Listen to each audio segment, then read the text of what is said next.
Hello, my name is Paul Jones, author of Concerning a Nation and several other videos about errors in Bible prophecy. There's a continuing amount of confusion amongst evangelicals in America concerning Donald Trump, his election, Israel and the future of America.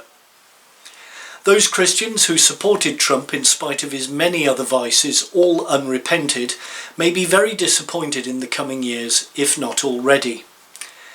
They're also under the impression that he was elected because he was the only candidate to bless Israel, and they got very excited by his decision to move the US Embassy to Jerusalem. Comparisons are made with King Cyrus of Persia in the Old Testament. They should remember that Cyrus sent the Jews home, and that homecoming is long overdue. Whether an American collapse will drive the Jews of America home, or whether America will collapse when it loses millions of its most intelligent citizens, is anyone's guess, but return they must. Now, religious spokesmen like Pat Robertson are turning against Trump for removing US troops from the buffer zone in Kurdish northern Syria, thus allowing President Erdogan of Turkey to order an incursion. They think that this threatens Israel, although this is highly debatable given the present chaotic configuration of forces and the Russian-backed ceasefire. Once again, a lot of nonsense is being talked about the war in Ezekiel 38, which, as I've pointed out on other occasions, does not take place until after the millennium, and that millennium is described in Ezekiel 37. See also Revelation 20. As I've made clear in my book, America's relationship with Israel has now been terminated by God. In May 2017, her license, as it were, expired in accordance with the timeline which I outlined in the book. The United States, like the British Empire before her, has a very patchy record of doing God's will over Israel. The US has forced peace plans upon the Jewish state which have divided the land. Israeli leaders have been complicit in these misbegotten and blasphemous strategies. Both Yitzhak Rabin and Ariel Sharon paid a terrible price for them. Now it is all over. Israel has come of age. A nuclear power which does more business with China than with America. Israel supplies India with over $1 billion worth of defence equipment a year. She is developing natural gas fields in the eastern Mediterranean. Relations are good with Saudi Arabia, Turkey and Russia, although there is little trust on any side. Israel moves closer to the world while America drifts away. President Trump, of course, is living up to his campaign promise and his divine mission to withdraw the US from the world and dismantle America's global empire. This is a process which is happening as a result of, but also separately from, Trump's blundering acts and his visceral and ill-informed decisions. He may have withdrawn from the Trans-Pacific Trade Partnership, which went ahead without him in a new agreement. He may have caused rifts with China over trade, as well as alienating Russia while driving them both together.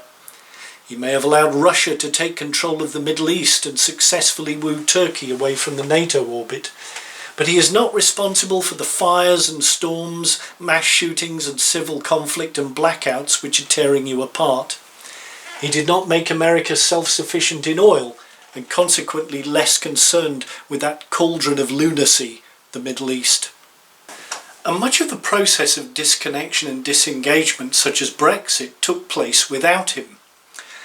Brexit severed an umbilical link between the US and Europe, who are now planning for a future without America.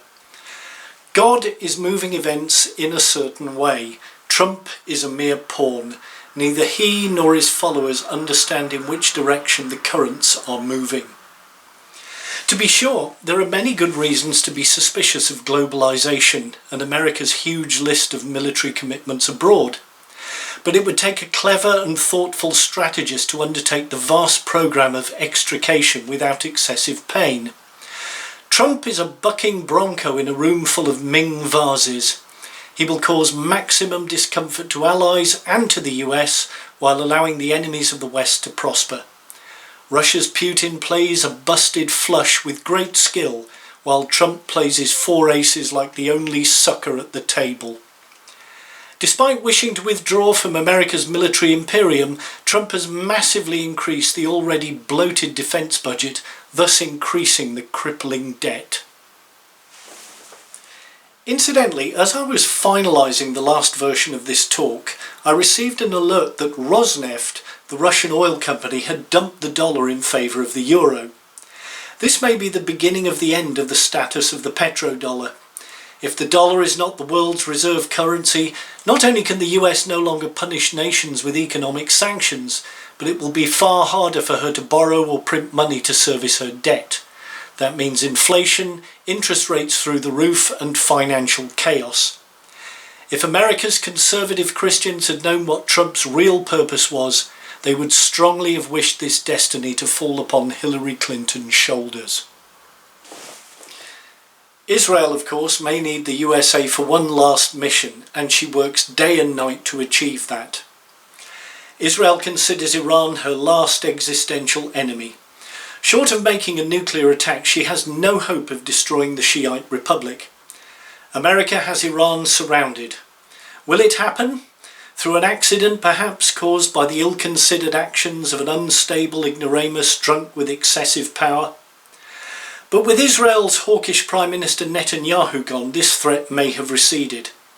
I hope so. One mistake could cause a conflagration which could drag the whole region down and the world economy with it. One final word. What do we make of those prophets, so-called, who foresaw Trump's election and see nothing ahead but a godly golden age of patriotism, victory, faith and prosperity? For them I quote Banquo in Shakespeare's Macbeth. But 'tis strange, and oftentimes to win us to our harm, the instruments of darkness tell us truths, win us with honest trifles, to betray us in deepest consequence. The first half of a false prophecy always comes true. Thank you for watching, and God bless you. Please hit the subscribe button and also read my book, Concerning a Nation. Thank you again, and God bless you.